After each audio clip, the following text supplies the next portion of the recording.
Hi, my name is Spencer Hay. I'm the Chief Science and Product Officer at Prism Bio. This is the second video in a series experimenting with how Prism's Knowledge Finder can be used to accelerate learning. Knowledge Finder is an information management application designed to take advantage of the latest and greatest in machine learning and generative AI. The goal is to make it easy to organize, search, chat, and extract knowledge from a library of documents.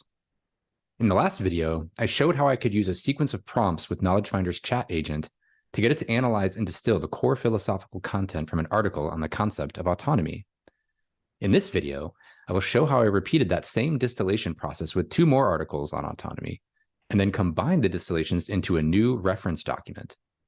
That new reference document is like the philosophical equivalent of evidence synthesis. It is a condensed version of the knowledge in the original articles. I will then load the new condensed document into Knowledge Finder and use it to help me analyze a challenging case from bioethics. So right now, I am running the sequence of prompts on an article by John Santiago from 2005. Santiago is responding to and building on the work of several thinkers, and he brings in some profound insights, I think, related to understanding autonomy. In particular, he advocates for a socially constitutive view of autonomy that emphasizes the importance of social conditions and interactions. He also articulates several conditions for creating autonomy-enhancing social spaces. Specifically, he talks about the importance of exposure to diverse experiences, of an environment of open inquiry, and having the freedom to play. As with the Frankfurt article in the last video, I want to get a quick overview, a good outline, an argument breakdown, a deeper dive into a topic, and then some takeaways. And at the end of this conversation, I will save the text in a separate document. So I've also done this same chat with a third article on autonomy by John Chrisman from 1991.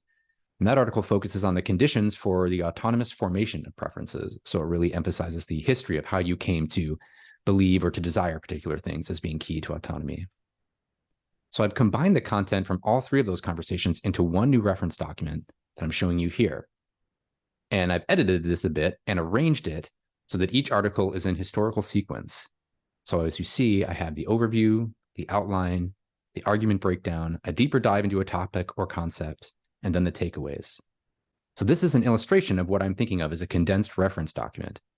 There really shouldn't be anything entirely new in this that isn't in the original articles, but you can think of this document like a refinement, or like I've sharpened the philosophical instrument that I can now use to apply a rich and nuanced theory of autonomy.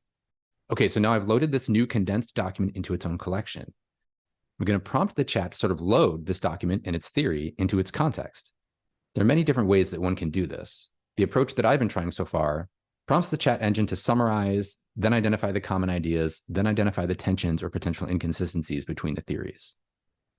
Now, once that is in context, I will present a case and ask for an analysis that draws on the resources of the theory. So the case that I'm going to give it is from a 2009 article by Alicia Ouellette, and she describes a case of a proud father who opts for his adopted Asian daughter to undergo surgery to add a crease to her eyelids, which he believes will improve her appearance and quality of life. Now, this is a provocative case, and it arouses many people's intuitions that something is wrong. But what makes this a good case for ethical analysis is that it is not so immediately clear what is wrong and why. So parents typically have all kinds of rights for what they can do in the best interest of their child. So how is this different? What exactly is going on? This is where an ethical theory does its work. Now, as you can see, I'm able to probe this case with the Knowledge Finder chat agent to drive toward a critical analysis that is now rooted in this strong theory of autonomy that I've created. Now, the chat agent will not do all of the thinking for me, and that's a good thing.